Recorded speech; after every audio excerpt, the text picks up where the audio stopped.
Bonjour et bienvenue dans Dungeon Attack. Aujourd'hui, je vous propose une petite preview du jeu Dungeon of the Oakdale.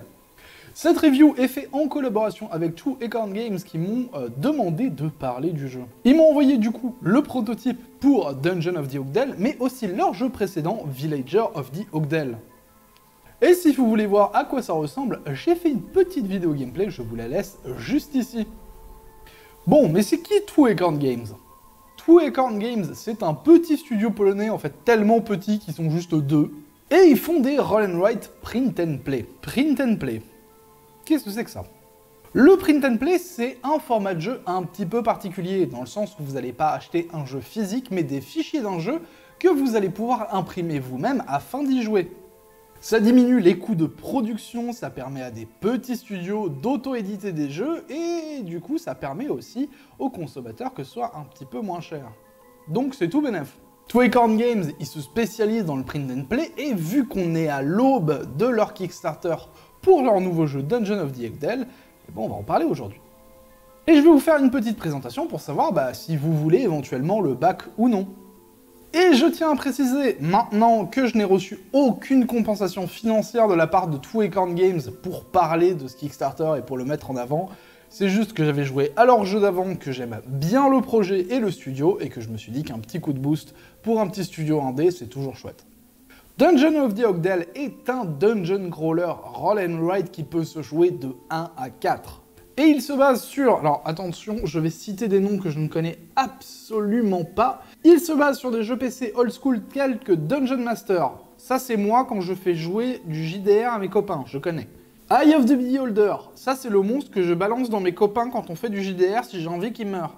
Mais aussi Grimrock. Et j'ai pas de vanne sur Grimrock. Désolé.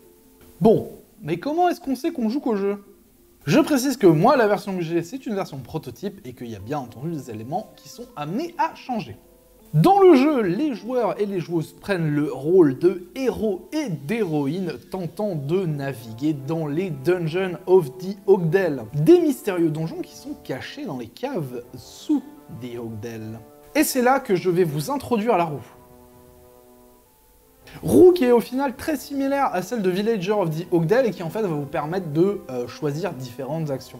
La roue possède 3 cercles. Celui qui est le plus à l'extérieur va définir votre mouvement dans le donjon, le deuxième va définir votre phase d'attaque, et le dernier va définir la phase d'attaque du monstre. Ok, mais comment est-ce qu'on choisit tout ça? Au début du tour, le premier joueur ou la première joueuse va lancer un nombre de dés équivalent au nombre de joueurs. Non, pas équivalent. Qui soit par rapport au nombre de joueurs. J'ai oublié le mot. En solo et à 2 joueurs, on va jeter 3 dés blancs et 3 dés noirs. Et à 4, on va jeter 6 dés blancs et 6 dés noirs. Et en fonction de leurs résultats, ils vont se positionner sur la piste à dés. Par exemple, si vous lancez un dé noir et que le résultat est 5, vous allez avoir 4 de déplacement, une attaque bleue et ensuite l'attaque du monstre. Et sachez qu'au début de la partie, vous allez commencer déjà avec un monstre. Ouais, c'est déjà le début des problèmes. Ok, on va un petit peu parler donjon. Moi j'aime bien ça les donjons. Le donjon est divisé en 3 zones avec des niveaux allant de 1 à 3. Plus vous vous enfoncez dans le donjon, plus vos adversaires deviendront forts. Par exemple, si vous vous trouvez sur la zone 3 et que vous avez précédemment battu votre monstre, vous allez tirer un monstre, sauf qu'il sera de rang 3. Mais le donjon offre aussi des récompenses à celles et ceux qui sont suffisamment vaillants pour l'explorer. Vous pourrez trouver des potions qui vont se rajouter à votre sac. Vous pourrez aussi trouver des pièges, qui vont vous infliger des dégâts en fonction du niveau de la zone dans lequel est le piège. Ouais, les pièges c'est pas cool. Il faudrait presque un truc pour se soigner. La fontaine de la vie vous permet de regagner 2 points de vie quand vous la traversez. Waouh, c'est fou. On dirait presque que j'ai écrit un script. Dans n'importe quel donjon qui se respecte, il y a des portes. On est d'accord? Et pour passer les portes, il faut des clés. Les clés, vous pouvez les gagner en battant des monstres, ou alors vous pouvez ouvrir les portes avec des compétences spéciales, ou bien d'autres objets. Et derrière ces portes, il se peut qu'il y ait des coffres. Les coffres peuvent contenir de l'équipement qui vous permet de vous équiper. Ouais. On dirait presque que j'ai pas écrit de script là pour le coup. Un donjon sans lumière, c'est pas top. Regardez, on va faire le test. Ouais. C'est pas top, hein, on voit que dalle. Quand vous terminez votre mouvement sur une torche, vous pouvez réduire l'attaque du monstre par 2. Hey, mais vous avez aussi une réserve de torches que vous pouvez utiliser pour le même effet. Ouais, en fait, faudrait être bête pour partir dans un donjon sans une réserve de torches. Ouais, parce qu'on voit vraiment que dalle en fait, hein.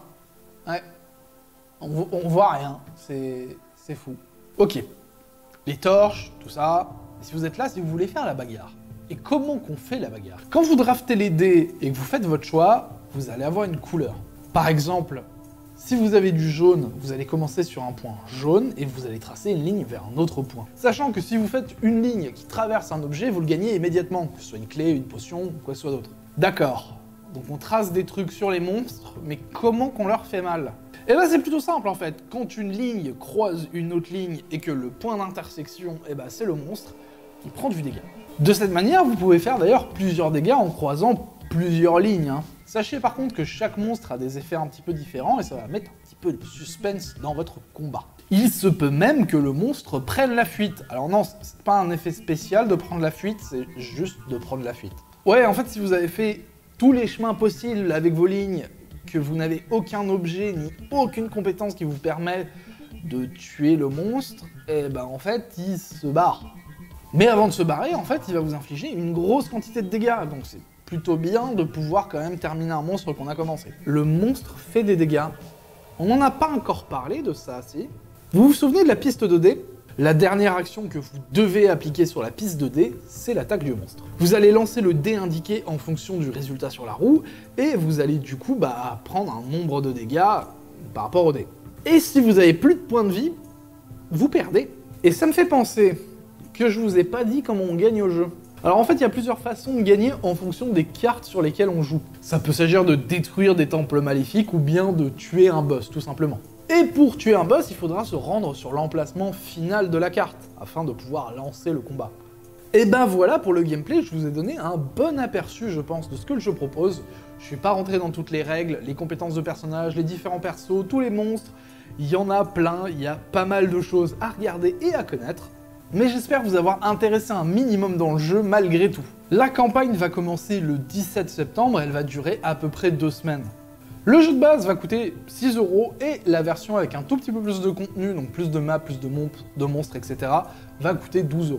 En plus de ça, le jeu va être fourni avec un tuto pour faire sa propre boîte, des fichiers STL pour avoir des espèces de petits boucliers, des petites épées à accrocher sur vos marqueurs et vos effaceurs, c'est assez chouette ça. Ah, attendez, on me dit dans l'oreillette qu'il serait possible d'avoir une copie physique du jeu. Non, je déconne, j'ai pas d'oreillette. Non, en fait, Acorn Games m'a envoyé un mail pour me dire que c'était possible d'avoir une copie physique pendant la campagne Kickstarter. Je vais vous expliquer comment on fait. Par contre, ce sera uniquement pour les backers. En fait, une fois que vous aurez backé le jeu et à la fin de la campagne, vous allez recevoir un petit lien qui va vous permettre de commander une boîte faite sur mesure par un imprimeur pro. Voilà, ça si vous voulez avoir une petite boîte bien carrée, bien faite chez vous. En plus de ça, en fonction des stretch goals, ils vont rajouter un mug roguelike, plus de monstres, plus de persos, enfin plein de belles choses. Mais il y aura aussi, bien entendu, pendant la campagne Kickstarter, des concours et aussi des ajouts vis-à-vis des recommandations de la communauté. En tout cas, moi ça me mange, j'ai beaucoup aimé Villager of the Oakdale, ça va être un de mes roll and write favoris. J'ai très hâte de voir la version finale de Dungeon of the Oakdale. Et c'est cool de pouvoir soutenir un tout petit studio. J'espère vous avoir donné envie d'aller au moins checker le Kickstarter. Si c'est pas le cas, c'est pas grave. J'espère que vous avez quand même passé un bon moment en ma compagnie. En ce qui me concerne, je vous remercie d'avoir regardé la vidéo. N'hésitez pas à rejoindre le Discord pour jouer avec nous et faire plein de belles choses. Je vous fais des bisous, prenez soin de vous, à une prochaine, ciao.